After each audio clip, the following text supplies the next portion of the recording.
All right, good morning, everyone. We're going on the record now in this case. Let me first confirm through our tech people, is the matter being live streamed and is the feed working properly? We get a confirmation on that.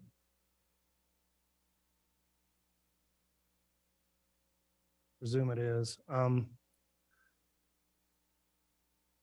Court Reporter, are you ready?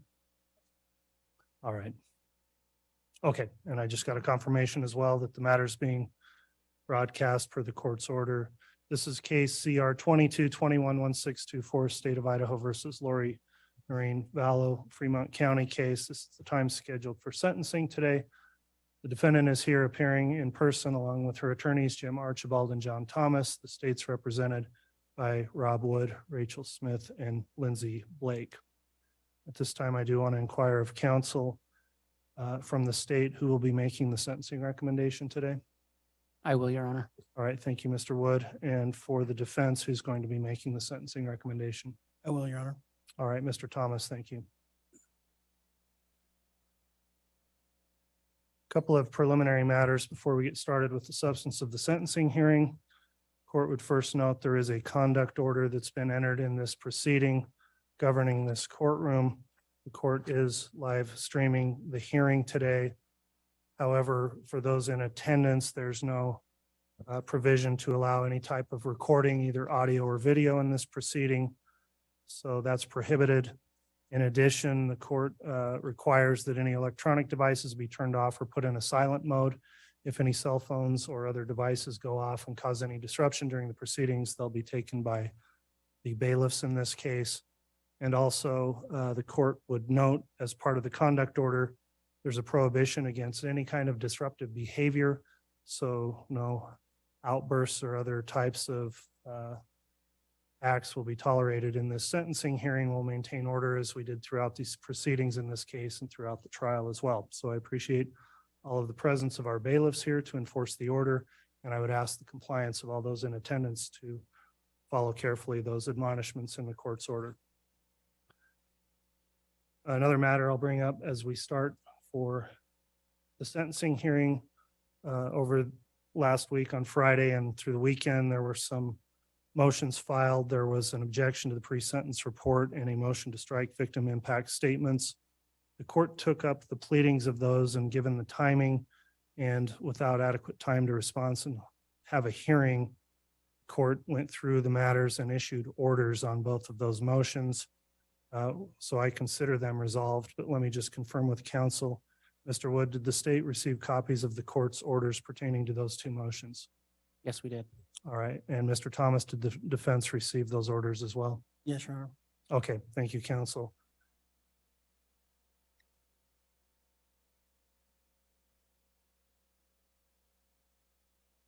All right. We'll commence then with the sentencing hearing today. I'll go through some procedural history of the case first. Ms. Vallow, at the time of your arraignment in this case, which was on April 19th, 2022, you were informed that an indictment had been filed against you by the state of Idaho, charging you with the following crimes: 2 counts of conspiracy to commit first-degree murder and grand theft by deception, 2 counts of first-degree murder, and 1 count of conspiracy to commit first-degree murder, and 1 count of grand theft. At the time of your arraignment, you were advised of the potential penalties involved with those charges, your constitutional rights, your plea options, and the legal consequences of exercising each of those options. You pled not guilty to the charges. Later, during trial, an amended indictment was filed by the state. A jury trial in your case took place in Ada County, Idaho, with jury selection beginning March 27th of this year, 2023. And as I mentioned, during the trial, an amended indictment had been filed. The case was submitted to the jury for their deliberations on May 11th of this year, and on May 12th, the jury returned their verdict, finding you guilty of the following counts of that amended indictment. Count 1, conspiracy to commit first-degree murder of Tylee Ryan and grand theft by deception. Count 2, first-degree murder of Tylee Ryan. Count 3, conspiracy to commit first-degree murder of Joshua Jackson Vallow and grand theft by deception. Count 4, first-degree murder of Joshua Jackson Vallow. Count 5, conspiracy to commit first-degree murder of Tammy Daybell, and count 6, grand theft. After you were found guilty by a jury of your peers, the sentencing hearing was scheduled. Pursuant to Idaho law, the court then ordered the preparation of a pre-sentence investigation report, which will be referred to throughout this proceeding as a PSI. And the courts considered that report for sentencing today. The court did order a full PSI, which would include orders for a behavioral health assessment, a mental health examination, substance abuse assessment, and all pursuant to Idaho Code 1925-24. However, you chose not to participate in the pre-sentence process, so much of that information that could have been included for my consideration in the report has not been included. I've received and I have carefully reviewed the pre-sentence investigation report, and a copy of that report was provided to both the state and the defendant through her attorney. I'll ask the state at this time then, was the state able to review the PSI? Yes, we were. Mr. Wood, in that report, and I know it's a voluminous report, 430 pages, but were there any sections or parts of the report that you believe need to be clarified or corrected after your review? Just very briefly, Your Honor, there were multiple victim impact statements submitted with that report. We don't usually comment on those, but just for purposes of the record, in one of those victim impact statements, there was reference made to Tammy Daybell dying by a pillow. On the record, for the purposes of the record, the state has no evidence that that happened that way. There was also reference to that we don't know whether or not the defendant was there at Tammy Daybell's death. And just for purposes of the record, and as it was shown in trial, we are aware she was not at the location Tammy Daybell was murdered. She was in Hawaii. Again, our concern, we just wanted to be clear for purposes of the record so that an allegation could not be made down the road that the state had provided evidence or information to victims that we had not, one, that wasn't true, or two, hadn't been provided to the defense. All right, regarding those statements, then the court would most likely strike those from the record based on those comments. Court would also note in ruling on motions over the weekend, I further ordered stricken certain parts of victim impact statements. Mr. Thomas, any objection to me striking those comments in those statements? Your Honor, Mr. Archibald is going to address this portion if that's okay with the court. Very well, Mr. Archibald. We've reviewed the court's order striking portions of those victim impact statements. We do not object to the court ordering those stricken. All right, thank you, Mr. Archibald. So back to you, Mr. Wood. Could you clarify with some specificity where those specific comments were located? And the court will go through and what they would refer to as redlining. I'll line those out in the final PSI that gets submitted into the case file. Yes, thank you, Your Honor. They were contained in Ms. Hoban's PSI, or I'm sorry, victim impact statement. And if the court would like, I can find the page number of that. I think just to reference for the record, if you could reference the page number, then I will go in and redline those revisions to the report before that's finalized. It is in the third paragraph on page 2. Okay, the court sees those comments as mentioned in the third paragraph of page 2. The court will go and redact those out of the victim impact statement. And if the Ms. Hoban intends to make a statement, I would ask that she refrain from making any further comments to that extent.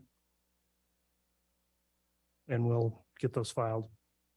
Other than that, Mr. Wood, then is there any other requested clarification or correction to the PSI? No, there is not. All right. Let me next move to the defense then. Mr. Archibald, in regards to the PSI filed in the case, does the defense have any further objection or anything you wish clarified or corrected in the report?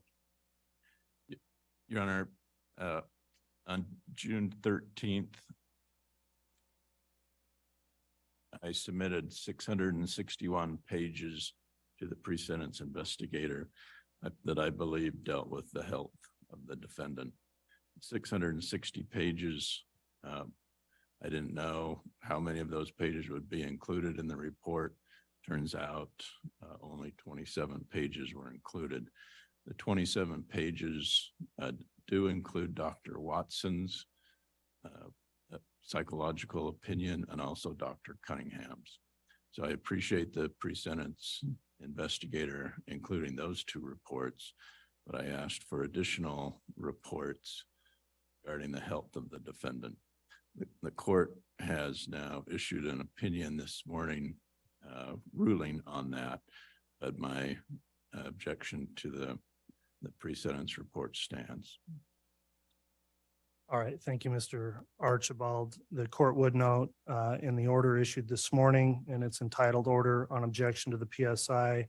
Court went through an analysis on the statutes and the rules as relating to the prior competency information and why I found it was inappropriate to include in the PSI as the investigator noted. And so that will be the court's order at this time on those submissions. Any other matters in the report you wish clarified or corrected, Mr. Archibald? No, Your Honor. Okay, thank you, counsel.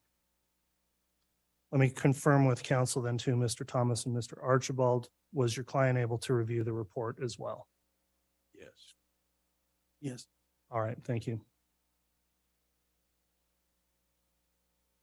All right, I will note that I'll rely on that report then with those redactions in fashioning the sentence today. Moving now to the question of whether there will be any witness statements or testimony here proffered today. For the defense, are you offering any statements from any witnesses today, Mr. Thomas or Mr. Archibald? No, Your Honor. Just All right. Ms. Vallow may speak on her Very well. behalf. So the defendant, I'll address that. She'll have a right of allocution if she wishes. From the state, Mr. Wood, is the state intending to call any witnesses to testify or victims to provide oral impact statements today? Thank you, Your Honor. The state will not be calling any evidentiary witnesses. However, there are 4 victims who wish to be heard. The victims, Tylee Ryan and JJ Vallow's brother, Colby Ryan, has asked that we read his statement into the record. So with permission of the court, I will do that on his behalf. After that, Samantha Gwilliam, Tammy Daybell's sister, has asked to be heard. Vicki Hoban, Tammy Daybell's aunt, has asked to be heard. And Kay Woodcock, JJ Vallow's grandmother, has asked to be heard. Very well. The court has previously determined that these are either victims or designated representatives under Idaho statute to be able to provide statements in this case, given the murder convictions. So the court will allow for them to make their comments today. Let me just indicate then how the hearing will proceed going forward. So first, the court will consider those victim impact statements that may be read into the record or offered by those individuals. After that, I intend to hear the recommendations on sentencing from you, Mr. Wood. Once the state's concluded then making its recommendations, Mr. Thomas, you may make recommendations on behalf of your client, Ms. Vallow. And then finally, Ms. Vallow, if you wish to address the court directly, you can do that after your attorney has done so. So with that in mind, Mr. Wood, I'll start by going through the victim impact statements the state intends to introduce, and you can either read into the record or call your first victim to make a comment at this time. One more point of clarification, sorry. The victims, if they do wish to speak, will speak at the podium over to my left. And I'll note that that is not being filmed for this proceeding, so it won't be shown on the video. That's how the court's arranged the courtroom, just so counsel knows. So, Mr. Wood, if you'd like to either read a comment or have your first victim speak, you can do that now. Thank you. Before I do that, Your Honor, I did neglect to say that Samantha Gwilliam will also be reading into the record the statement of her father, which was included in the PSI if the court permits. All right, the court will so permit that on your request. And with that, then we would ask that Samantha be allowed to make her statement now. Very well. Ms. William, then if you'd like to come forward and you can provide your statement at that lectern right in front of you. Please state your name for the record as you begin. My name is Samantha Gwilliam. Do you want me to do my father's after mine or do it before mine? It's up to you. I'm going to read his first. This is what my father wrote. His name is Ronald Douglas. He is writing on behalf of myself and my now deceased wife. I would like to share thoughts about the impact of the actions of Lori Vallow on our family. Tammy's death was unexpected and had a profound impact on all of us. We were barely into our recovery process when we learned of Chad's new marriage exactly 2 weeks after losing Tammy. We had no knowledge of missing children until we were visited by law enforcement officers and informed of Tammy's disinterment and autopsy. The drama began to unfold and the reason for the quick burial became apparent. Over the course of the following months, the ensuing revelations of deceit and intrigue caused extreme emotional stress on my wife, Phyllis. We became estranged from the Daybell children and began losing the close relationships we had with them. I'm sure they feel awkward about their father's actions and how Tammy's death was affecting us. We value them as grandchildren and want to keep them close to us. While Phyllis was already battling her leukemia of over 30 years, the emotional stress of this drama seemed to accelerate her declining health. Her remaining months of life were full of strain and heartache. Lori entered Chad's life long before we were aware of any interaction between them. In retrospect, we see that Chad was living a double life and the bonds of his family were being eroded due to his involvement with Lori. The eternal ramifications of her actions are yet to be calculated. Lori needs to pay for her actions according to the laws of mortals. She will still answer according to the laws of God when she passes from this life. Ron Douglas. This is my statement. Over the last few years, I've often thought about what I would ever say to you, Lori. I've often thought about what my sister would have said too. The minute I found out that Chad had quickly remarried after the death of my most beloved sister, Tammy, it confirmed what I had always felt. You see, the minute I received the phone call that she had died, I knew something had happened to her, but I didn't know why I would feel that way. So when we were told by Chad that he had married you and that it had happened 2 weeks after Tammy had been buried, my heart knew. I researched you like any true woman would to find out who you were. What did I find? Lies. Everything about you that you tried to tell others is a lie. Your Honor, at this point, I'm going to object. I don't believe this falls within the statute or within the Idaho Constitution or within Idaho's versus Payne. All right, Mr. Thomas, your objection's noted. It's overruled. The court will be able to consider and ferret out these statements and properly consider what's in the record. You can continue, Thank Ms. you. William. We asked, what's her name? Lori Ryan. Well, that was a lie. That was 2 husbands ago. So as I searched, what happened to your previous husband? She told us that he had died from a heart attack. Lie. He died from being shot. I asked, are there children? I was told we will be empty nesters. That's a lie. The police ask us about missing children. You answer, the children aren't missing. They're safe and happy. It's a lie. Your children, your poor children were dead and buried on Chad's property. And my sister was told was sick and her health was failing. Well, that was a lie. I had seen her with my own eyes 2 weeks prior. She was very healthy. We have to go through her being disinterred and having an autopsy done. Was glad to get some answers and some truth after so many lies. But to find out what we knew in our hearts all along, she'd been murdered by those who saw her as an obstacle to a plan. You planned her murder just as much as you planned the murders of your own children and your previous husband. Why? Why plan something so heinous? You had an affair with a married man. You lied to yourself by what is okay to sneak behind the backs of your spouses. You are not exalted beings, and your behavior makes you ineligible to be one. But why pick Chad? He was an average guy, and you had married several men before him. He made you feel special and singled out. You tell yourself that you were high spiritual beings who have lived lives together through time. You felt powerful. This is too is a lie. But Chad has no real wealth. How will you live? You can easily have divorced your spouses and made your own perverted life together, but you need money. So you tell this story about people being dark and that they are zombies. This is how you justify who needs to be removed. You use this lie to justify the murders of 4 people whose deaths you profit from. But you could sit there and think, you've never met me and I don't know you. But I've always been able to tell when I am being lied to and you are a liar, an adulteress, and a murderer. Because of the choices you made, my family lost a beloved mother, sister, aunt, and daughter. She is irreplaceable. She was 1,000 times the woman you will ever dream of being. Because of the choices you made, we have been hounded by media and those who revel in all of the salacious scandal you have stirred up. Because of you and your desire to get what you want at any cost, my family has been ripped apart. I helped raise Tammy's children.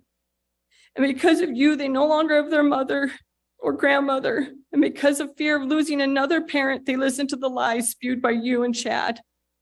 Our relationship is strained and most contact with them is gone. Your trial was the last thing my ailing mother had to live through. She declined in health as she heard through news reports all of the horrible things that happened, and she had to relive all the things we have tried to forget the last 4 years.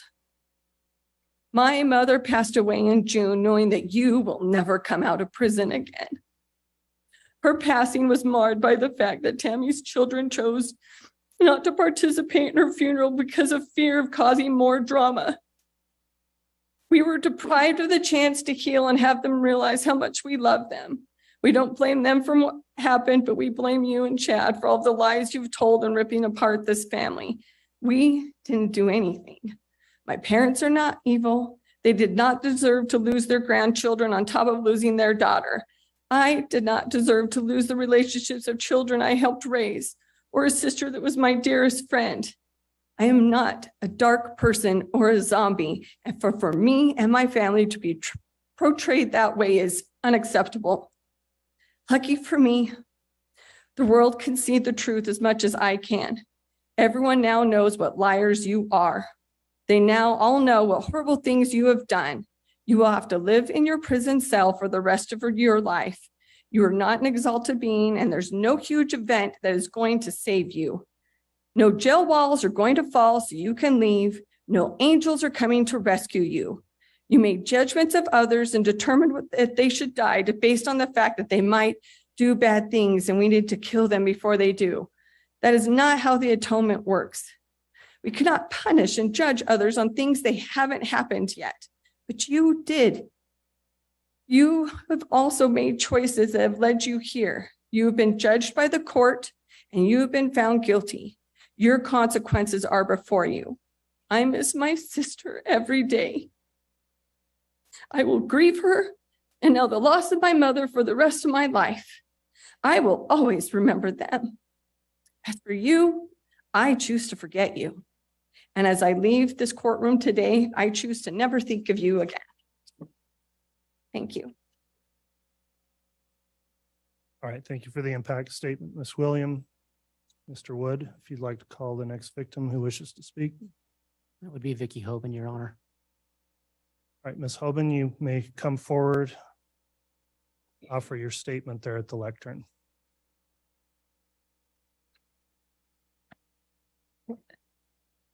First, I'd like to thank the court for allowing me to give a statement here today.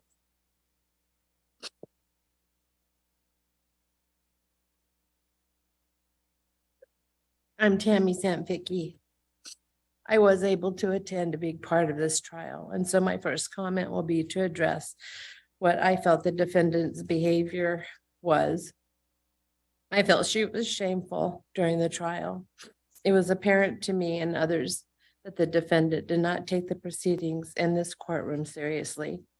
It was extremely disrespectful to watch, especially during some of the most sensitive and heartbreaking testimony. Her smirking, her smiling, giggling, talking. Judge, I'm going to object based on State versus Payne, based on the Idaho Constitution, based on Idaho Code 1953-06. She's supposed to give an impact statement which the defendant's criminal conduct had upon the victim. Payne states that the victim impact statement must relate to the characteristics of the victim and the emotional impact of the crime on the family. We have a brief sidebar with Mr. Thomas and Mr. Wood.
All right, the court will just note on the record, there was an objection lodged on this victim impact statement. I had a brief sidebar with counsel and discussed that. I do in part grant the objection, and I've instructed the state to discuss that with the victim to tailor her comments to those appropriate for an impact statement at this point. So, Mr. Wood, I gave you an opportunity to discuss that with Ms. Hoban. Ms. Hoban, if you're ready to continue, apologies for the interruption, but we want to make sure the record's followed carefully here. Thank you.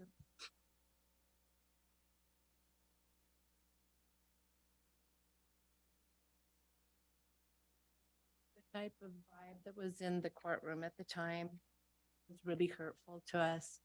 We were unable to be in our feelings and listen to the testimony without having extreme emotion.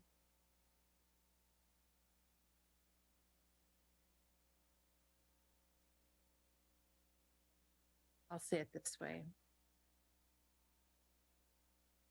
This was a woman who had killed her own children and was on trial for doing that and for killing Tammy, and we felt that she could have had more respect for the family members in the courtroom. Tammy was a most excellent person, and she led her life with the utmost dignity and was beloved not only by our family, but by the community at large. There will be a huge void, and this is Tammy's story, and therefore it's part of our family history. This statement will not be about Lori. It will be about Tammy because it's her story. It's her life that was taken. She was a mom, a grandma, a daughter, a sister, a niece, a cousin, friend, and yes, she was a librarian. But more than a librarian, she was a teacher. She loved her job and went above and beyond for her students, her last days filled with preparing a book fair for underserved children. I'm sure when she arrived home Friday, October 18th, 2019, she was very tired from a long day and the hours at school. As she got into bed that night, I would imagine she was thinking the same thing as every other night. Nothing more than getting a good night's sleep once her eldest had checked in from his late night job. She had no idea what the plan was for that night, or what had been the plan for quite some time. Unbeknownst to her, there had been quite a bit of discussion about how to get rid of the obstacles that Lori had. Lori had already killed 2 of her children. Tammy was next on her list of obstacle removal. Lori wanted money, sex, and more power, and what Lori wants, Lori gets. The plan was in place on how to get it. Instead of a good night's sleep, Tammy was brutally executed in her own bed. She was taken from us by murdering thieves. Lori sits here convicted and prepped for prison. And let's be honest, the only question left is for how long? But Tammy was robbed of her entire life. And all of her family robbed of ever seeing her again. Never will she whisper a joke with a friend and laugh. Never see another sunrise or a sunset.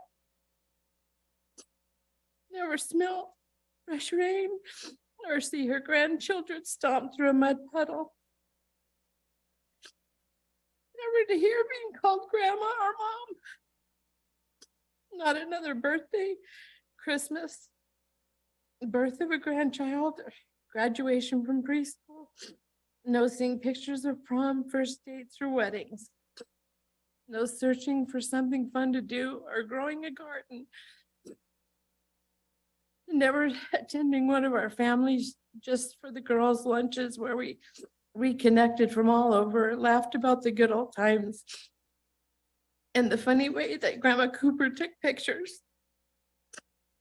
And then we take photos with each other that we would compare at the next lunch.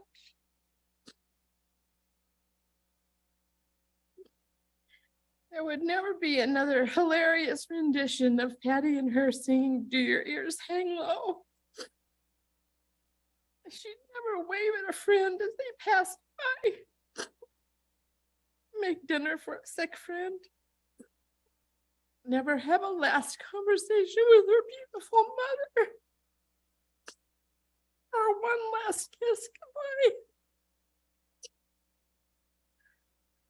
No more of her dad's dad jokes or Samantha's outdoor parties. No more lining up with all of her siblings to get the photo at the next event. A life full of people she loved and who loved her deeply. Her life was snuffed out. To say heartbreaking, gut-wrenching, unbearable is not a big enough statement to convey knowing the way this most excellent existence was taken by planning and execution. The most innocent of lives was simply just discarded like it meant nothing, but it did. And like all of Lucille's grandchildren, her life was a vibe. It was a valiant and unreproachable life. Lori, you participated in the savage murders of precious people of great value and worth. It is most likely something that you would probably never understand. To be selfish and just to live life in a simple way, enjoying life for what it is, to love, to be loved, to smile, and to be smiled at.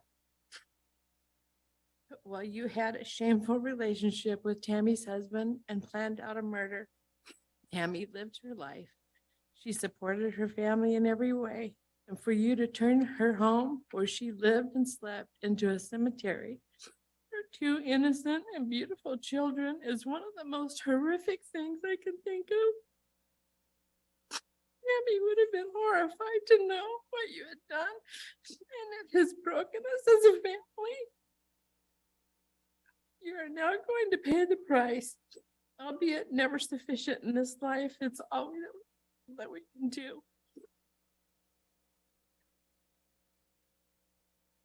I hope that the life you live is filled with fear and that every day you are terrified, just the way that beautiful Tylee lived in fear for hers and sweet JJ as you continued terrifying her by saying they would be zombies.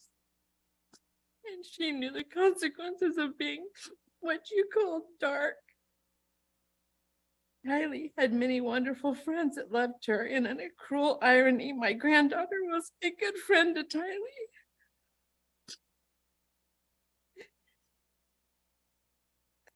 This friend group can still to this day not speak of Tylee freely. They are so stuck in their grief and sadness for their friend who is savagely brutalized and murdered at her mother's hands. It's unconscionable to them, and the grief is still overwhelming. In closing, I would like to thank all of the law enforcement, the FBI, the investigators, the prosecutors, the administration. Everybody has worked so diligently on this case. Especially want to thank those who had to see those things that can't be unseen. We understand your pain also, and grateful for the many, many hours of hard work and dedication and the search for the truth. Thank you, Judge. I trust that you will do the correct penalty for this. Thank you. All right, Ms. Hoban, thank you for your impact statement. Mr. Wood. The next victim will be Kay Woodcock. All right, Ms. Woodcock.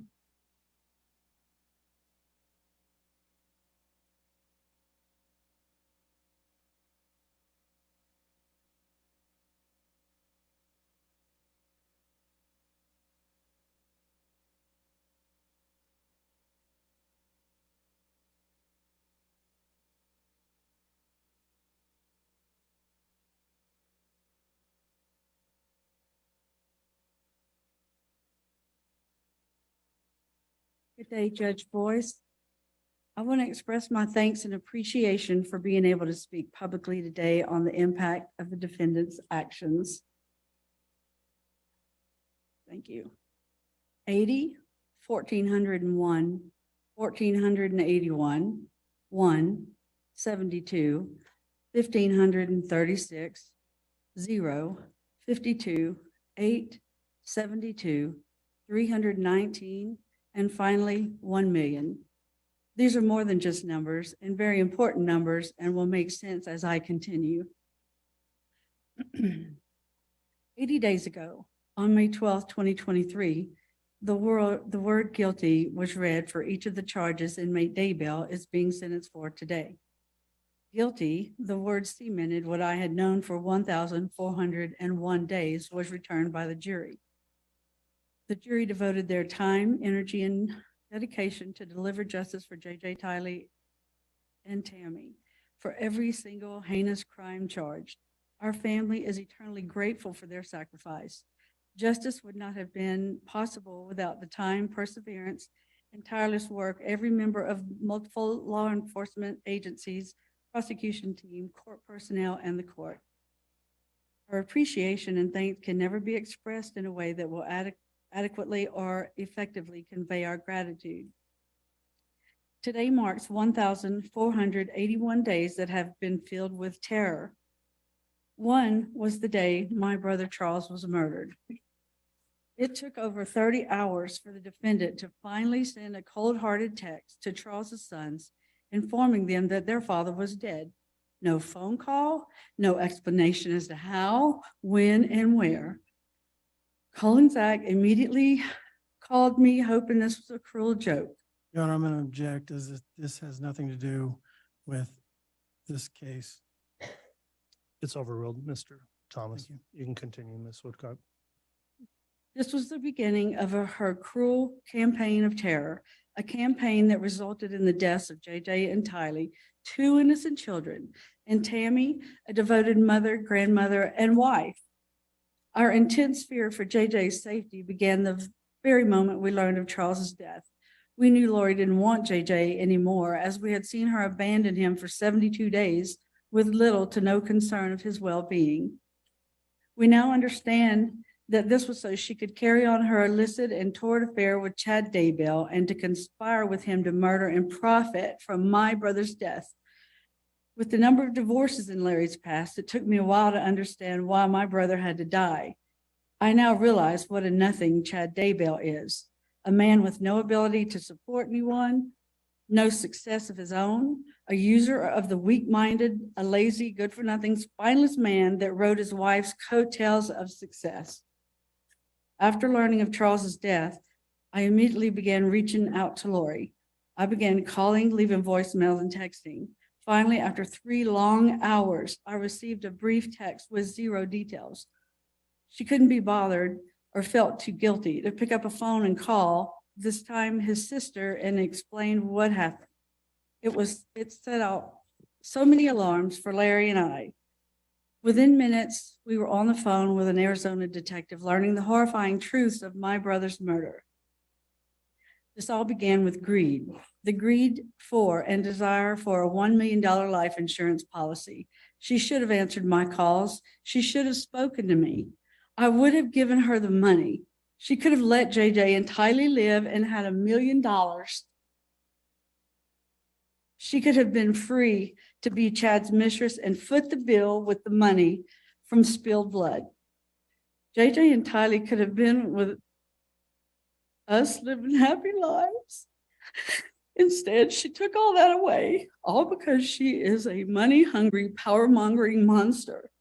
We flew to Arizona the next morning and were finally able to meet with the detective shortly after. We learned the frightful details of my brother being ambushed by Lori and Alex. I know my brother, and what we were hearing made no sense to the kind, gentle, and generous and loving man we knew him to be. After hearing the details, our immediate concern was JJ's safety. We had no legal rights to JJ. This simply left our hands tied. We were powerless then and have felt overwhelmingly powerless since. It is the most unwanted and terrible feeling to be in that position. I pray no one ever must deal with this type of circumstance. I wouldn't wish it on my worst enemy.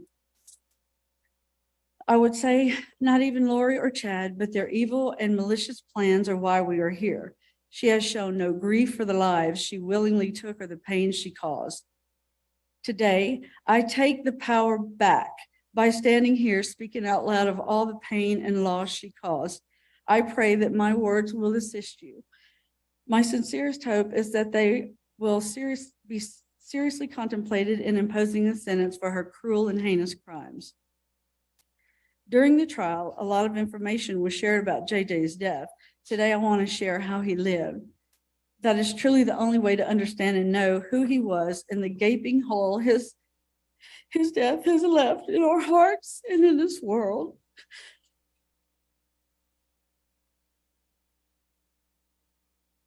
Payne and Todd Trahan came into this world fighting on May 25th, 2012, 10 weeks premature and weighing in at a tiny but mighty 2 pounds and 14 ounces.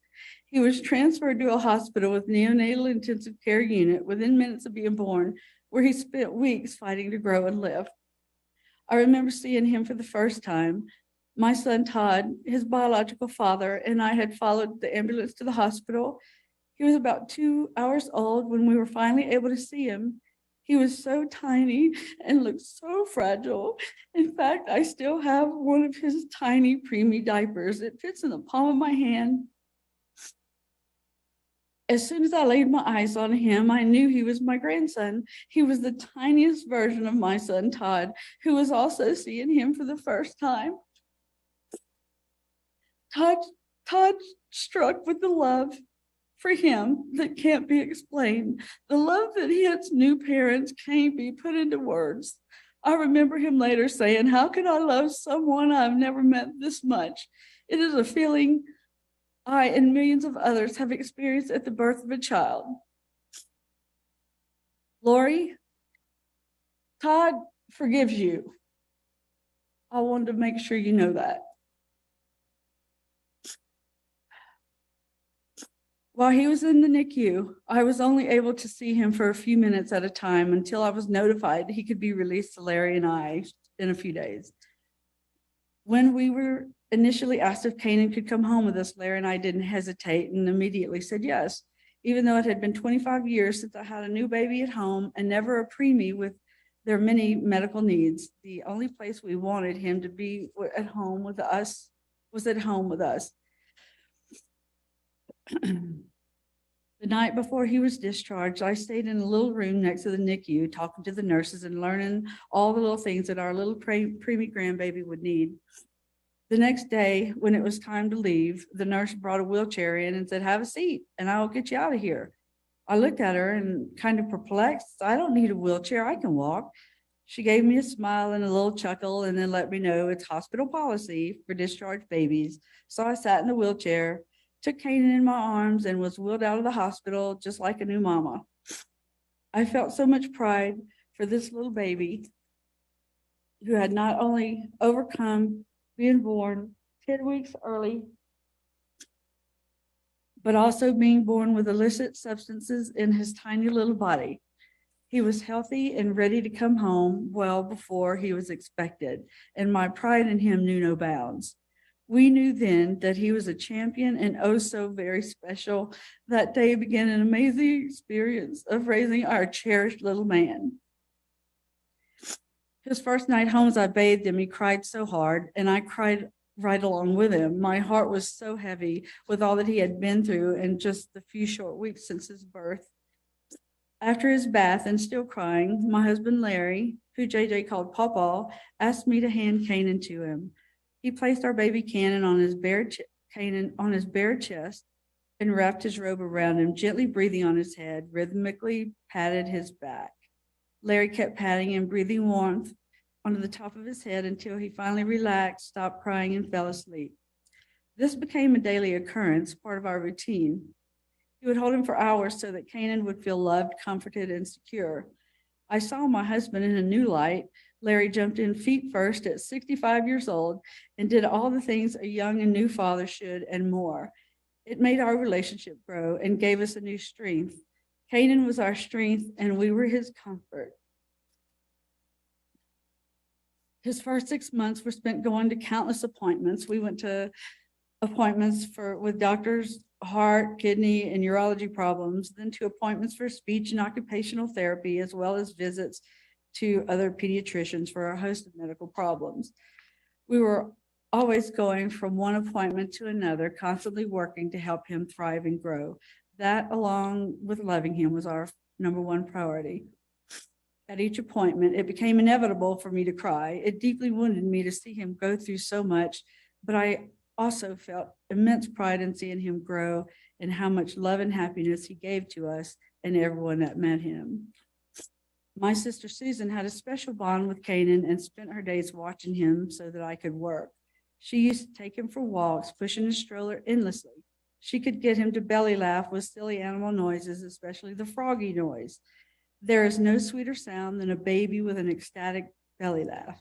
Memories of the time spent watching Kanan grow, discovering his hands, toes, and feet are all Susan has left of that special bond, and the immense grief of his loss is overwhelming. At 6 months old, the time came for the surgery he needed to repair a hernia. Charles and Lori flew to be with us at the Children's Hospital in New Orleans. This was a scary moment in time for us. Our tiny little man was undergoing surgery, and their support meant so much to us. After his surgery, Lori insisted I take the sofa as she slept overnight on the floor of the hospital room. Later, the decision was made to let Charles and Lori adopt Kanan. I knew she would always be 1,000% involved in his care, and I knew it would be okay since I witnessed that. She would always be there to help, support, and care for Kanan.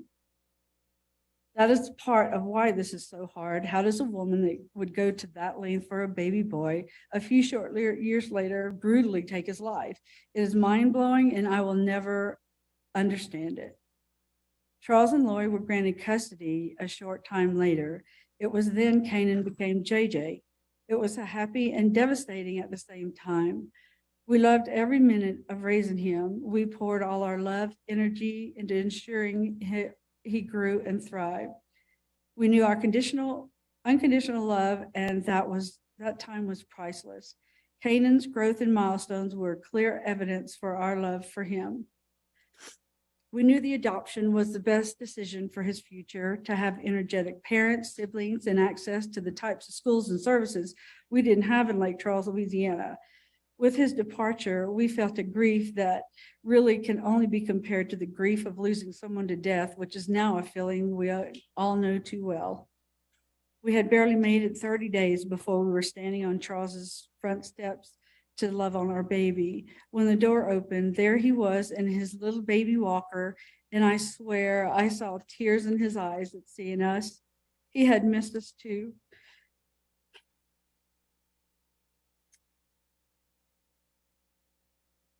Before I could take a step, Larry swooped him up in his arms, and at 11 months old, JJ wrapped his tiny arms around Larry, laying his head on him. There it was, the connection. It was still so strong. We never lost that special connection with JJ. We were always in love, comfort, and safety.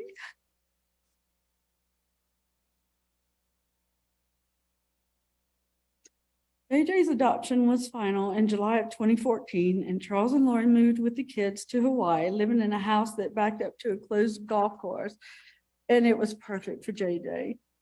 It was like having the biggest backyard ever, and it was heaven for him. He would go outside and he would run and run and run and run, and I ran and ran to chase him and catch up to him. Somehow, he never ever ran out of energy. JJ also had no fear, and everything was an adventure. He climbed on everything, and he could do it in the blink of an eye. We have pictures sent from Charles of JJ sitting on top of refrigerators and cabinets with a grin on his face.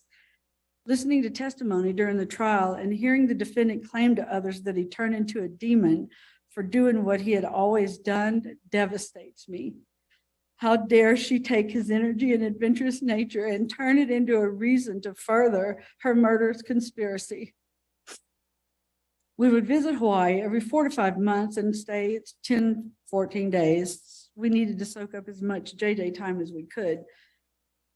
On one trip in the winter of 2015, JJ stayed home with me while Charles and Lori went to church.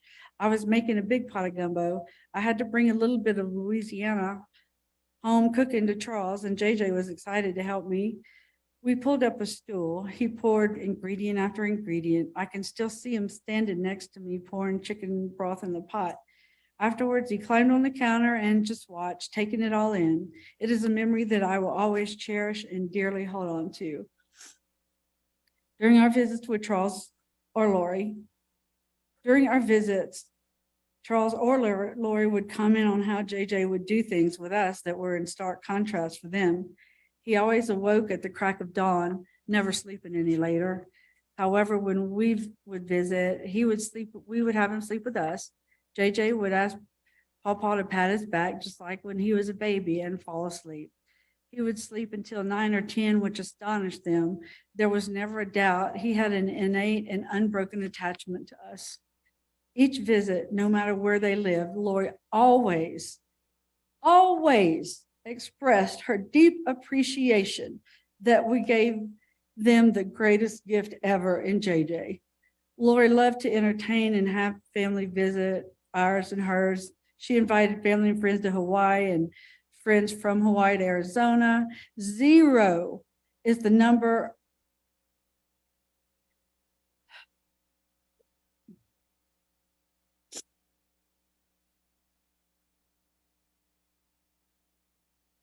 that same mother murdered that same child she expressed her deep appreciation for.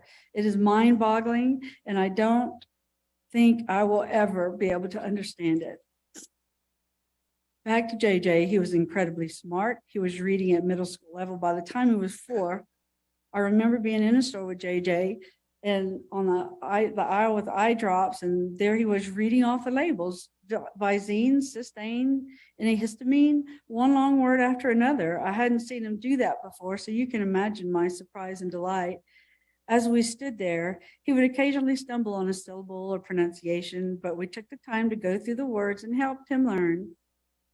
As he got a little older, his special education school in Arizona Told Charles he was a math savant. He could calculate anything. I continually wonder what he would have become, what type of man would he be? What did Lori deprive the world of? JJ loved school, loved his family, friends, and cousins, especially his cousin Braxy. The two of them had such a special bond and love for each other. There are so many lives he touched, from family, teachers, neighbors, and church members that all feel the immense pain and loss of him being gone. Not only was JJ smart, but he was also funny, content, healthy, compassionate, and an empathetic child. JJ didn't show his empathy and compassion with hugs and kisses. In fact, you had to chase him down for those, but instead, with his gentle touch and speaking in soft tones, he would constantly stop to ask people if they were okay, if he could see or sense they were hurt. His world was fascinating and exciting with his huge imagination. He would put on concerts for his stuffed animals under our enormous oak tree, playing the drums on buckets and pots and pans. The joy he exuded and shared cannot be measured. I loved watching him, taking him in, and seeing how he approached the world. I never got enough of him. Now I've had all I will get for the rest of my life, and I will only have the precious memories to cling to.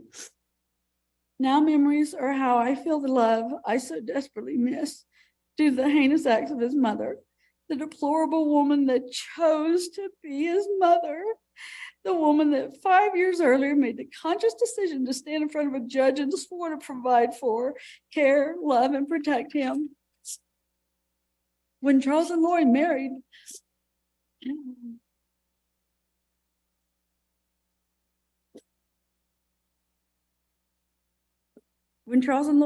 Tylee was 3 years old. She was the most precious, blonde-haired, blue-eyed little girl. There was never any doubt that Tylee was an absolute mama's girl. When she was little, she adored Lori. I was thrilled to have a new niece, especially one as sweet as her. While Charles and Lori lived in Austin, we visited frequently.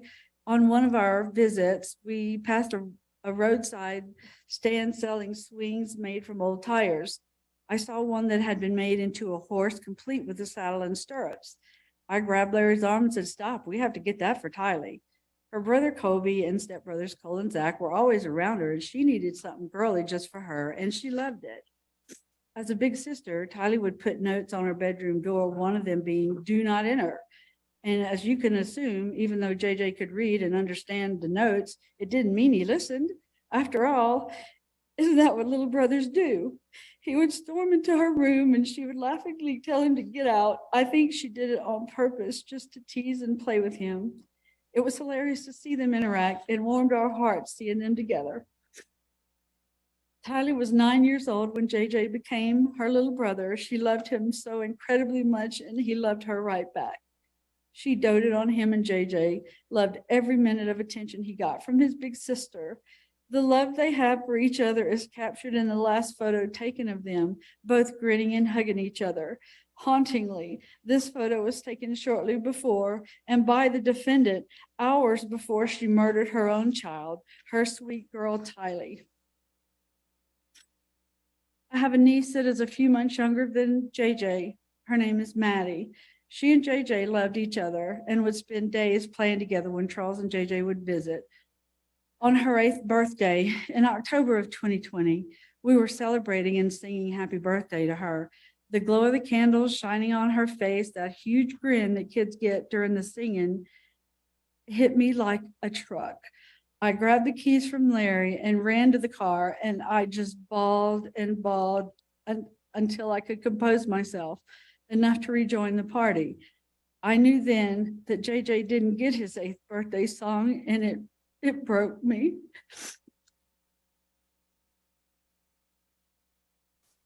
$1,536. That is how many days it has been since I've seen JJ, and how many days since I was able to see that same candlelit glowing grin and from being sung happy birthday.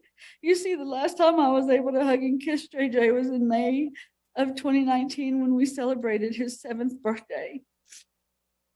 It is just so wrong. He didn't get to have that joy and feeling of love of another birthday because his mother is greedy and his life was expendable to her. We never know when one of those moments are going to hit, but I can tell you that there have been too many situations in the past few years where we get slammed with the fact that JJ won't hit another milestone in his life, all because his materialistic, self-centered mother cruelly and brutally stole his life and him from the world. Lori's acts of depravity, cruelty, and betrayal have no limits. She murdered and stole JJ's daddy from him on July 11th, 2019. Next, she was trying to sell Bailey, JJ's adored and cherished service dog, his shadow and his best friend. When caught, she was confronted and forced to give Bailey back to his original trainer. I can't imagine how that impacted JJ. Bailey went everywhere with him and provided him so much security and happiness. 52. That's how many days after Charles's death she waited, continuing her trail of destruction by taking JJ away from his home, his family, his school, his sense of well-being and normalcy by moving to Rexburg. JJ and Tylee were isolated and deprived of everything and everyone they knew and loved. 8. That's how many days later until another act of treachery with the murder and desecration of Tylee. The immense sorrow I feel in thinking of JJ's last days and week cannot be measured. How did he cope with the shockwave of change, confusion, and chaos? Being autistic and just a child in general, he thrived and excelled with his routines and schedules, and nothing was routine at that point. How much grief and fear did he experience? The loss of his dad, his world was upside down. During those 2 months, I continually asked, to the point of pleading with Lori to let us visit JJ. She only agreed once and then canceled. The trip was for JJ to attend Charles's memorial services back home in Louisiana. Our FaceTime calls, something that had been the norm, were cut shorter and shorter until our last call on August 10th of 2019 that lasted for 35 seconds. This all started with her greed. Her greed for a $1 million life insurance policy and her lust for Chad. 72 days, that is how many days it took Lori to take everything from JJ. He lost his dad, his home, his best friend Bailey, his beloved big sister, and his life, all in 72 days. My sister said it best. My sister Susan said it best. She killed him slowly by taking away everything that mattered. The following 9 months were pure hell. Nothing else can describe the feeling of not knowing where the children were. We were continually learning more about the evil that the defendant was involved with, and our fears continued to mount daily. 319. That's how many days from the last time we were able to FaceTime with JJ until the moment we learned the children had been found in Chad Daybell's backyard, buried like animals. When the call came, a sound escaped me that only can be described as guttural. Our worst fears were confirmed and we were destroyed. The grief my family and I have endured is immeasurable. Lori cruelly took my big brother, Charles, my adorable grandson, JJ, and my beautiful niece, Tylee, and sweet Tammy, whose family I've come to know and love.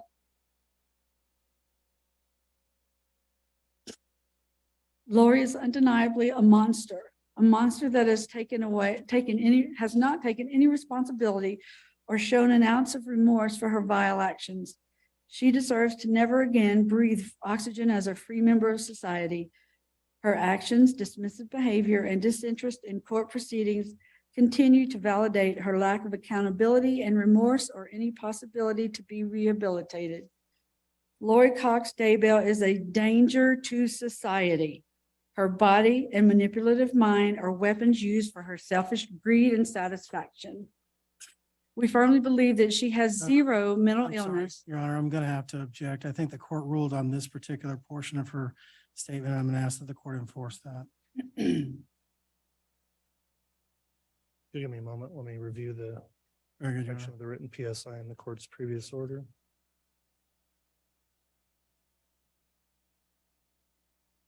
The objection's overruled. This is not the section the court struck from the statement, so you can continue, Ms. Woodcock.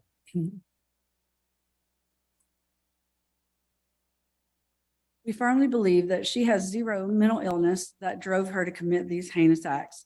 Rather, she is driven by her greed and need to be the center of attention. During the trial, a jail call was played between Lori and her son Colby as she continued her manipulation. Today, it feels especially poignant. Quoting Lori, "They have made all these judgments. They think they know what happened. They think they know who's responsible. They think they know everything, but you don't know because you weren't there. And one day you will know. One day you will know what actually happened." Those are her words.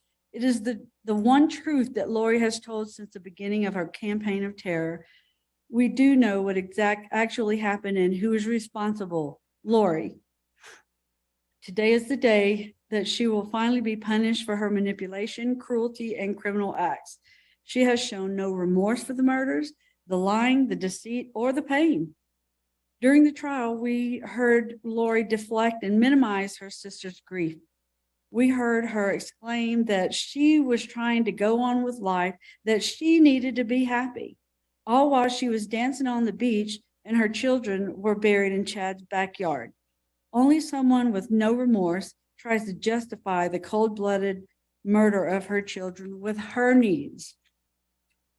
We wholeheartedly believe she was not only complicit, but was an active participant in both JJ and Tylee's murders, making her crimes even more reprehensible. Your Honor, my family and I pray for nothing. Okay. We trust your wisdom in determining the sentence for the fraud. Sorry about that too. Strike that. Okay.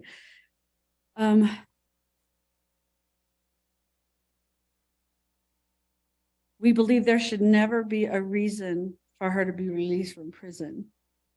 She deprived JJ, Tylee, and Tammy of that right and should never be given what she so easily took from them. I'll leave with two final numbers. 3 for the 3 people who were murdered, who we will never forget. And finally, the number 1 for the defendant, the person that will never matter again once we walk out the door. All right, Ms. Woodcock, thank you for the victim impact statement. Mr. Wood, are there any other statements to be offered into the record? Yes, Your Honor. We have been asked to read Colby Ryan's statement into the record, and so I'll do that now. Very well. As the older brother to Tylee Ryan, JJ Vallow, and the son of Charles Vallow, I want to say the generations have been affected by these murders. My children will never know their uncle, their aunt or grandfather, or even their own grandmother. Tylee and JJ brought so much light into this world. With their lives being stolen, I would like to share this. I believe that nothing could or will ever be the same. Tylee will never have an opportunity to become a mother, wife, or have the career she was destined to have. She will never be able to have the life she deserved. JJ will never be able to grow and spread his light with this world the way he did. He will never have a chance to grow up. My girls will never have a chance to know them in this life.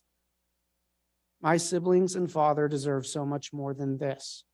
I want them to be remembered for who they were and not to be just a spectacle or a headline to the world. Tylee was sweet and kind, funny and bold, and she deserves to be seen as such. JJ was the most fun, sweet, and silly kid I'd ever known, loving and so smart. He deserves to be seen as such. Charles was a loving, kind, and generous father, and he did everything he could to help and provide for everyone around him. He deserves to be seen as that. This has affected me personally more than I could ever possibly put into words. I've lost my entire family in life. I lost the opportunity to share life with the people I love the most. I've watched everything crumble and be shredded to pieces. I have lost my sister, brother, father, and my mother. I've lost cousins and family, friends, and everything in between.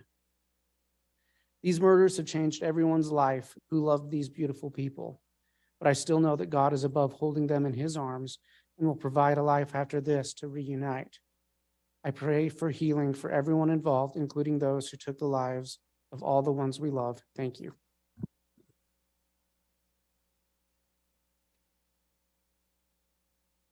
All right, the court's considered that statement as well at this point then. Mr. Wood, are there any other victim impact statements to read into the record? No. Very well. At this time then, as I mentioned, I'll move forward and have the state make its sentencing recommendations. After that, then the defense may make their recommendations. So Mr. Wood, you can commence with the state's sentencing recommendation at this time. Thank you.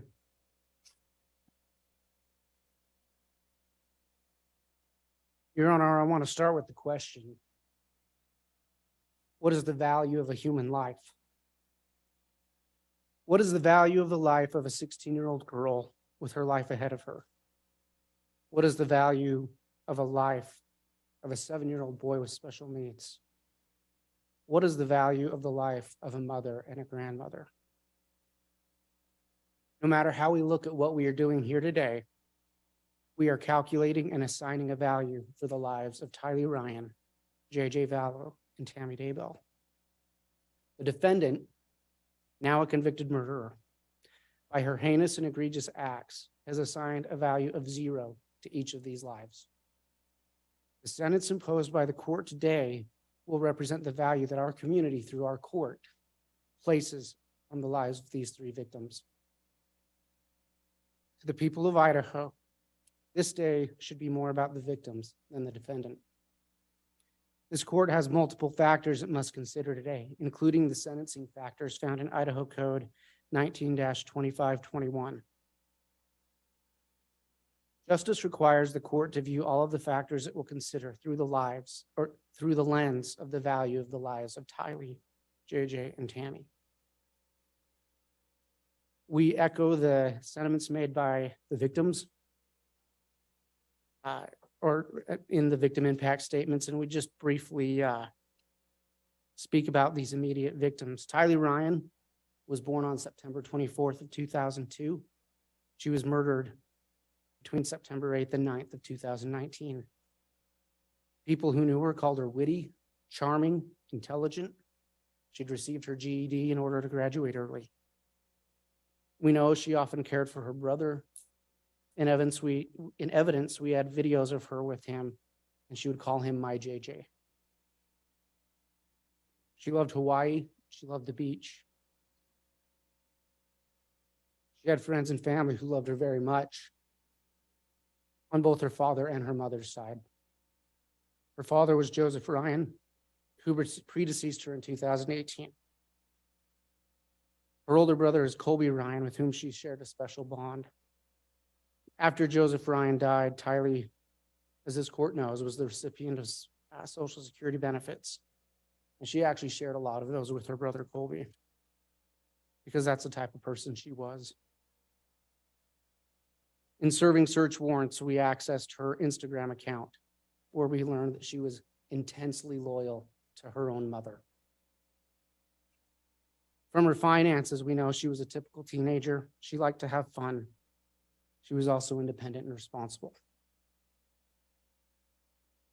J.J. Vallow was born May 25th of 2012, and he was murdered between September 22nd and 23rd of 2019.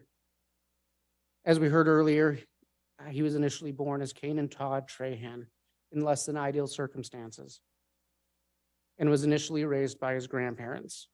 He was then adopted by the defendant and her husband, Charles Vallow. He was loved by his family and friends. He loved to travel. Tammy Daybell was born May 4th, 1970, and she was murdered on October 19th, 2019. She was a mother of 5 children, and she's now a grandmother. She was a school librarian and educator. We know from her phone and from witnesses, she loved her children intensely. She was physically active, and she was kind.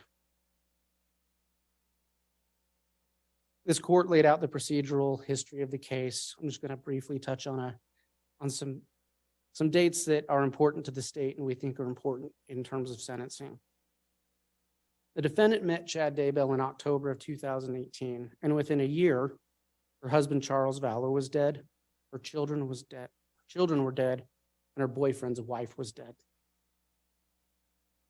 In late August, early September 2019, the defendant moved to Rexburg with Tylee and JJ and her co-conspirator and brother Alex Cox. Tylee was last seen on September 8th, 2019, and JJ was last seen September 22nd, 2019. Tammy Daybell was last seen on October 19th. On November 5th, barely more than 2 weeks after Tammy was murdered, this defendant married her co-conspirator, Chad Daybell. November of 2019, Rexburg police were contacted regarding a Jeep that was involved in a shooting in Maricopa County, Arizona. Later that month, JJ Vallow was reported missing, and an investigation was furthered into Tammy's death, and law enforcement became aware that Tylee was missing. On December 12th, Tammy Daybell was exhumed. The next day, Alex Cox, one of the defendant's co-conspirators, died in Arizona. At the end of that December, the search for the children became public, and there was no response from the defendant or her co-conspirator. In January of 2020, the defendant was served with an order to produce children, and there was no response. Charges were filed for abandonment of minor children. And I want to be clear, the defendant had a right to silence. She did not have a right to disobey the order of the court to produce the bodies of her children. The Rexburg Police, the Fremont County Sheriff's Department, the FBI, and the Idaho Attorney General's Office devoted thousands of hours of work into looking for Tylee and JJ and to investigating the death of Tammy Daybell. On June 9th, 2020, Tylee and JJ were found in the defendant's husband's backyard. On May 24th of 2021, the defendant was indicted by a grand jury for the crimes of conspiracy to commit first-degree murder of Tylee Ryan and grand theft by deception, the murder of Tylee Ryan, the conspiracy to commit murder, first-degree murder of JJ Vallow and grand theft by deception, the murder of JJ Vallow, the conspiracy to commit murder of Tammy Daybell and grand theft. And the defendant was convicted by a jury of her peers in Ada County on all counts on May 12th of this year. This court is required to consider the factors in Idaho Code 19-2521 subparen A in sentencing. And that particular statute reads, the goals of sentencing include the primary consideration of the protection of society, followed by the possibility of risk reduction through rehabilitation, deterrence of the individual and the public generally, and punishment or retribution for wrongdoing, and the impact on the victim. I want to talk about protection of society. This defendant has proven by her actions that she is dangerous to society. In Idaho alone, she was involved with 3 murders in a space of 6 weeks. While she's not convicted yet, I think the court can acknowledge that she faces 2 charges of conspiracy to commit first-degree murder in Maricopa County. 2 of the murders in Idaho were her own children. This defendant violated the most sacred trust that exists in society, that between a mother and her children. And she did it for gain. She did it for money. A defendant who is willing to murder her own children is willing to murder anyone. Society can only be protected from this defendant by a life sentence without the chance of parole. There is no indication that upon murdering for financial gain, that she feels any remorse. The amount of murders in her ledger show us she will seek to obtain money through murder again if released. And again, only a sentence of life without parole will satisfy the court's mandate to protect society. Courts required to consider risk reduction through rehabilitation. And it's tempting to just say there's no rehabilitation possible. What is rehabilitation? It's the process of restoring a person to normal and a constructive place in society. Some crimes render a criminal unable to fully be rehabilitated as a functioning member of society. Some crimes are so heinous that you simply lose your place among the rest of us. Killing your own children and your boyfriend's wife are these types of crimes. Rehabilitation requires remorse and acceptance of responsibility. And there is literally zero evidence that this defendant feels remorse or responsibility for her crimes. The court heard victims talk about her behavior at trial, and I think that was an indicator that she lacks remorse, that she lacks accountability. The only way to rehabilitate this defendant at any level is to make her face the consequences of her heinous crimes that she has committed. And that is only possible through a sentence of life in prison without any chance of release. This court is required to consider deterrence of the individual and the public. Again, deterrence requires accountability. She has none. One thing that has been so shocking about these crimes is where it happened. Fremont and Madison County, Idaho. These are fairly rural areas. These are low crime areas. And I would note that this defendant, despite being labeled oftentimes by the media as a Rexburg, Idaho mother, is not a Rexburg, Idaho mother. She's not from Rexburg. She actually spent very little time here before she was arrested.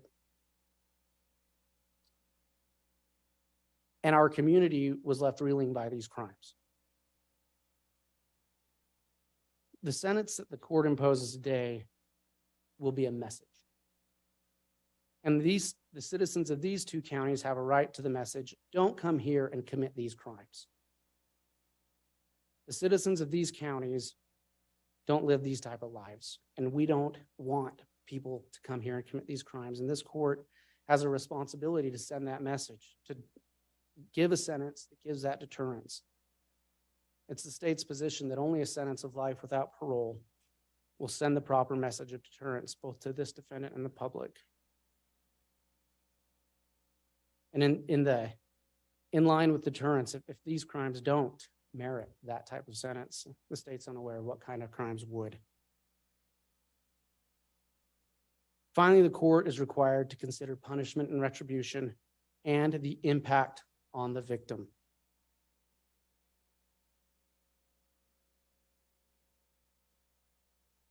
The obvious impact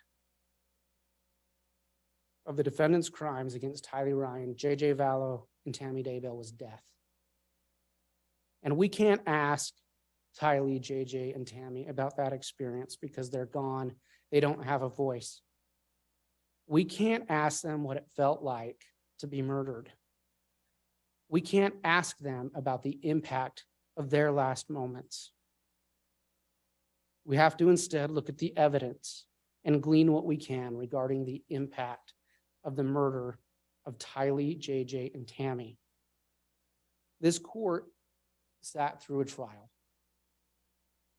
This court saw the same evidence that the state saw, that the defendant saw, the jury saw. This court was the custodian of that. And so this court has seen how horrific these crimes were. And I want to talk individually about the impact of these crimes on these victims. So what was the impact on Tylee? We don't even know how she died. And why is that? Because her body was mutilated, it was dismembered, and it was burnt beyond recognition. We only know for a surety that it was her because of DNA testing. Her body was utterly destroyed, and she was buried in a pet cemetery next to animals.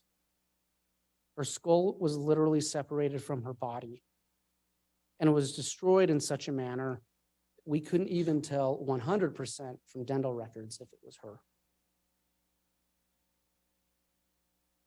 The defendants put her body in a green bucket that melted from the heat of her burning flesh and put it on top of her skull in a pet cemetery.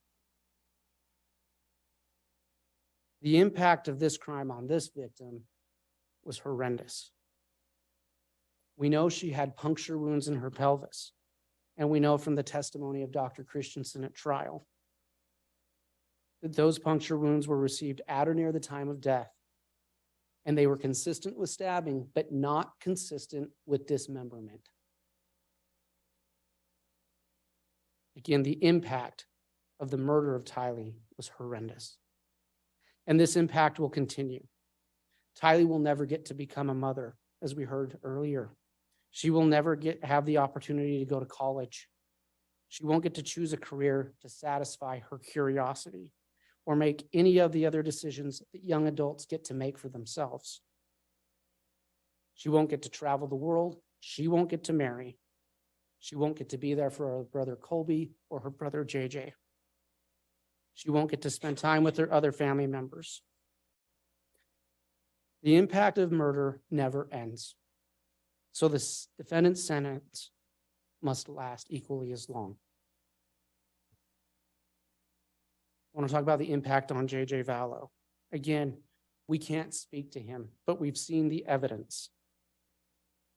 We know that he died from asphyxiation from duct tape in a plastic bag wrapped around his head. The evidence showed that there was a struggle.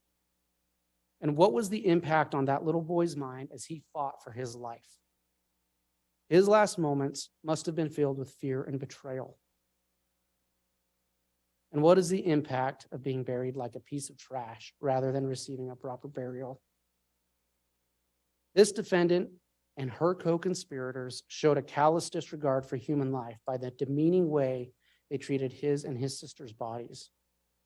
Similar to Tylee, JJ will never get to grow up. He will never be able to reach his potential. He won't spend time with family, friends, and loved ones.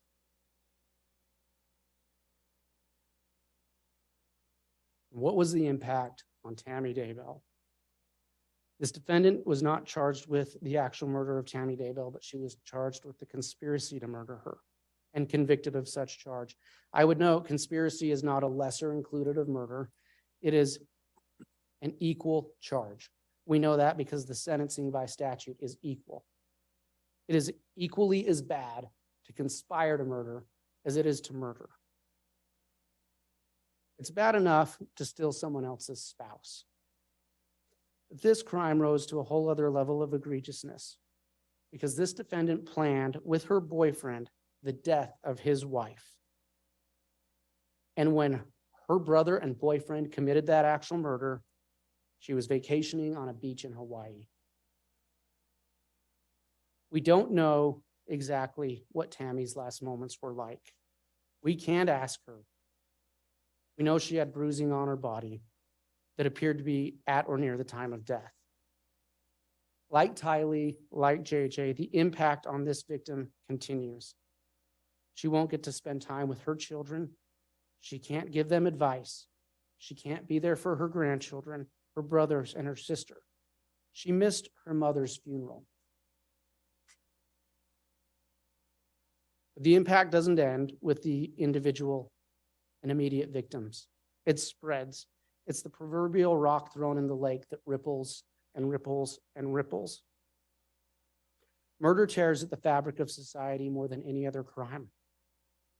Infanticide defies the law of nature. Mothers are meant to care for their children. when we consider the impact of the victim, it's appropriate for this court to consider the impact on the living victims as well. So when we talk about punishment, it has to match the crime. Not only do we need to protect society, do what we can to rehabilitate and deter, the punishment has to match the crime. Punishment must be, because this was the ultimate crime, killing your own children, killing your boyfriend's wife, the punishment must be the ultimate allowed by the law. And at this time, that is life sentences without parole. And we aren't asking that to be harsh. We're asking that because it's the right thing to do, because it's the only punishment that matches what this defendant did. I want to just briefly address some of the material found in the PSI. There are two mental health reports, one by Dr. Watson and one by Dr. Cunningham. Excuse me. And so what's in them? They say that this defendant suffers from a delusional disorder. She has grandiose and persecutory features, which I would note is something that many serious criminals have. It says she has hyper-religiosity with bizarre beliefs. More important, though, than what's in those reports, I want to talk about what's not in them. These are bare bones reports with barely anything more than alleged diagnosis. There's no analysis of her behavior, and that's important to note because psychologically we can tell more from what a person does than what they say. There's zero evidence provided or in those reports that the defendant's alleged mental illness contributed to her crimes. There's zero evidence in those reports that the defendant's alleged mental illness hindered her ability to know right from wrong. And in fact, the evidence is overwhelming that she did know right from wrong. She lied to the police, she lied to family members, and she lied to friends regarding the children of Tammy. Even their close friends who they shared some of these religious beliefs with, they lied to about the death of the children. And what does that tell us? Well, it tells us that Tylee and JJ didn't die because their mom thought they were possessed. If she truly believed that, she would have preached it because she preached all the time. She didn't tell anyone that because she knew why she killed them. She killed them for money. Her actions show afterwards, not a pattern of grieving. She goes on vacation to Hawaii. She gets married. In those reports, there's zero evidence provided of the defendant's mental state at the time of the crime. And again, all evidence shows that she was highly functioning at the time these crimes were committed. There's no evidence that she wasn't able to provide for her food, clothing, shelter, transportation. Again, she arranged a marriage. She arranged living in Hawaii. Again, and further in these reports, there's no prognosis other than there is one prognosis that states the defendant will make a positive adjustment to prison. Well, that's good because that's where she belongs and that's where she needs to go. Other than that, there's no treatment suggestions or discussion of possible treatment. Again, we'd ask this court to look at the defendant's behavior more than anything she says.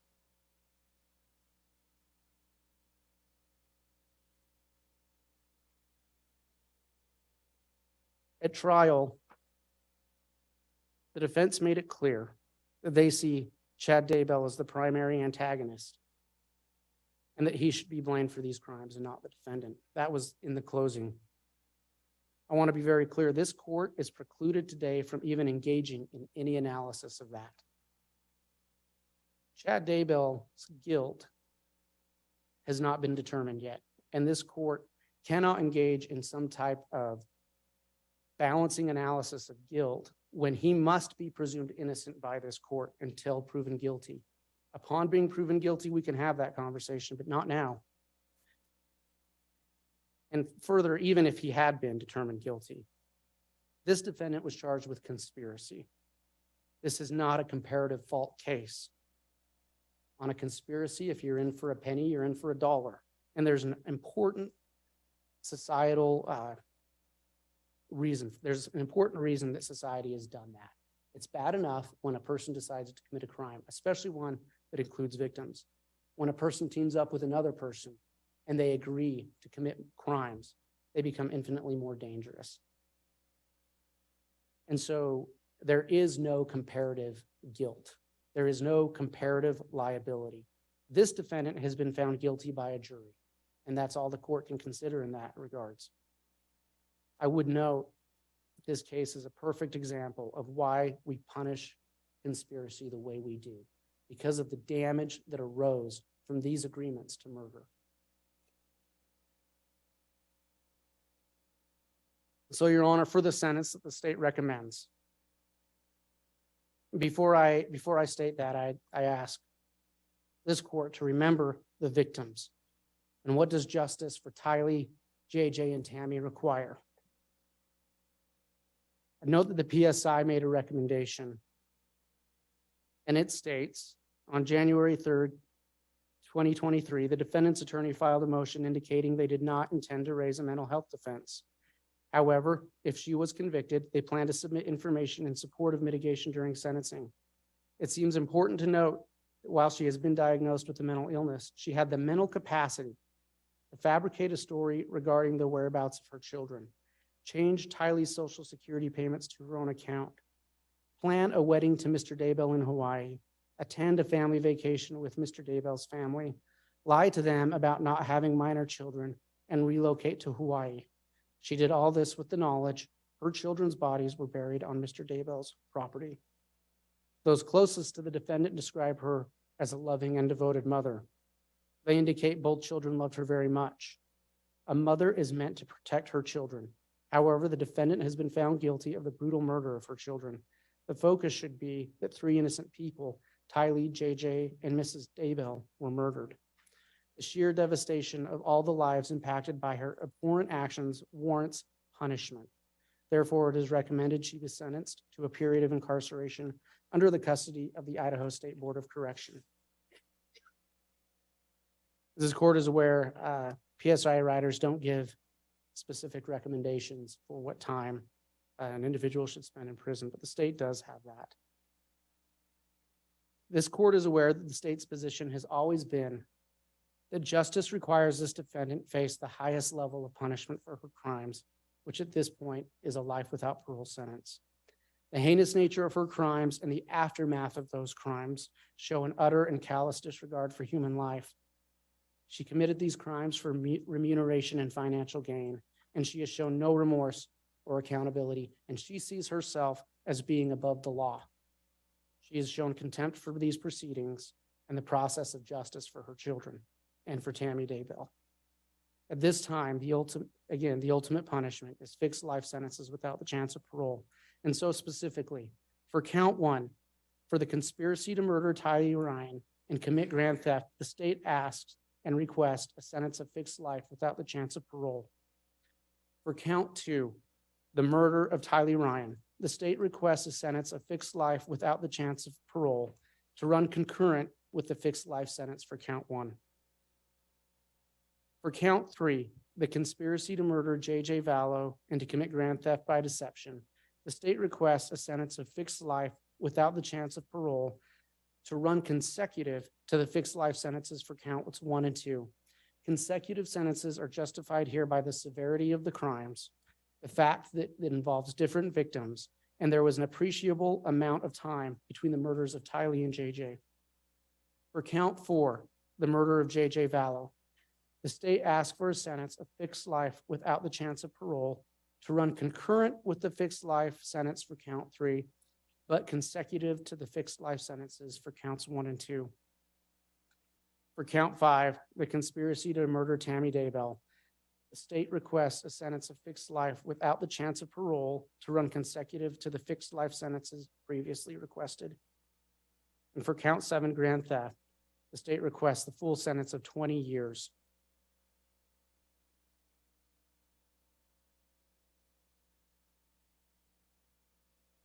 Pursuant to Idaho Code 195307, we request a fine of $5,000 to be paid to the next of kin of Tylee and JJ. I would note that Idaho Code 19-5307 includes a list of crimes, violent crimes, for which that payment to a victim may be granted. And it includes murder, but does not include conspiracy to commit murder. However, we'd also note that under Idaho Code, the punishment for murder is the same as the punishment, the punishment for conspiracy is the same for the punishment to commit murder. And so we'd ask for a $5,000 fine to be paid to the next of kin of Tammy Daybell. We'd ask for an order of restitution to the United States of America Treasury in the amount of $22,545, which amount was proven at trial to be the amount that was stolen from the Department of Treasury. I would note, Your Honor, compared to these other crimes, a grand theft does not seem like a big deal. But I would note that in context of these crimes, this grand theft is a big deal. It shows her contempt, not only for her children, shows her contempt for everybody else, because that money belongs to everyone. Finally, pursuant to Idaho Code 18-112, we would ask for fines of $50,000 for each count of conspiracy and murder, for a total of $250,000 in fines. The state has essentially asked for the maximum sentence allowed under the law. The sentence is not only justified, it is necessary to satisfy the four goals of sentencing in Idaho. A sentence less than what the state has requested will not satisfy those goals. And I want to end, Your Honor, where I began. What is the value of a life? What is the value of Tylee Ryan's life? What is the value of JJ Vallow's life? And what is the value of Tammy Daybell's life? Our communities and the people we represent, the value is great, it is immense, and it is immeasurable. No sentence given today will bring those victims back to their loved ones. There is no true justice for murder, so we have to do the best we can. And any sentence that would allow this defendant to even hope for release from prison would send a message that these communities don't value the victims' lives appropriately. Again, in regarding the goals of sentencing, we request this court make its decision pursuant to those goals and through the lens of what justice requires for Tylee, JJ, and Tammy. These crimes were heinous, they were egregious. Again, she murdered her own children. They had a right to depend on her. Tylee and JJ had a right to be protected by her. She betrayed their trust in the most awful and horrific way imaginable. She profited from those murders. The defendant conspired to murder her boyfriend's wife.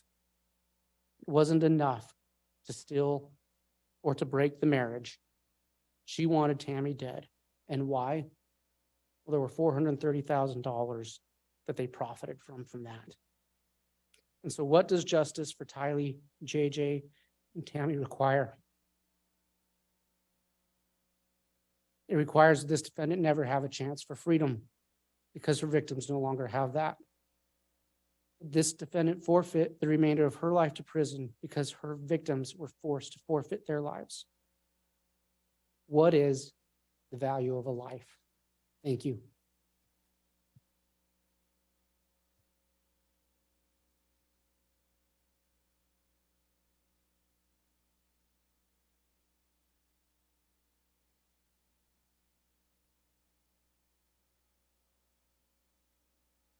All right, Mr. Wood, there was just one point of clarification I wanted to have on the grand theft recommendation. You recommended a 20-year sentence on that, and I just wanted to clarify. I believe the maximum possible under Idaho's grand theft statute is 14 years. That's correct, Your Honor. I apologize. It is 14 years. We would ask for the maximum 14 years. All right, thank you, Mr. Wood. Oh, Your Honor, Yes. we'd like to double check that. I think it might have changed.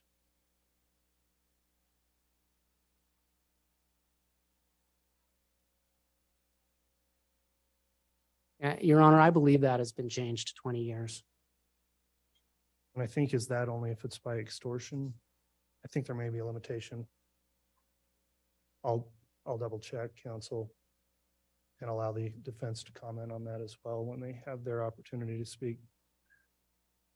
All right, we'll consider the recommendations of the state submitted at this time. I'm going to take a mid-morning break at this point. We do have a court reporter that has to take down all of this verbatim, which is a large task, and others may need to use the restroom. I'll note that given all of the people here, the facilities we have, that it will take some time. So I'll plan on a 30-minute recess, and then I'll have the defense, if they're ready to make their recommendations after the recess. Is that all right, Mr. Thomas? Yes, Your Honor. Okay, we'll take our recess then, and we'll continue with the recommendations of the defense after break.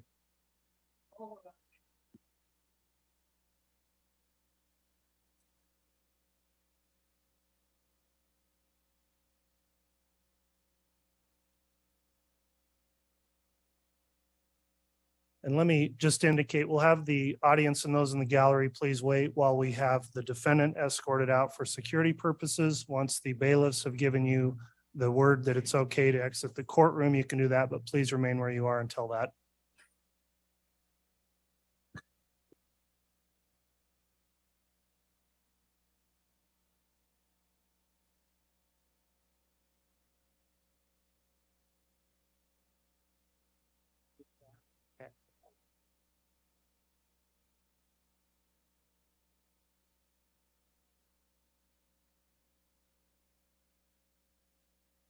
He's right. There it is, back.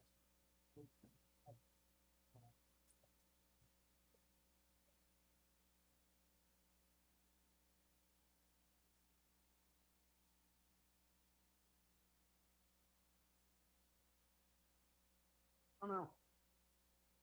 I don't know what he's gonna do.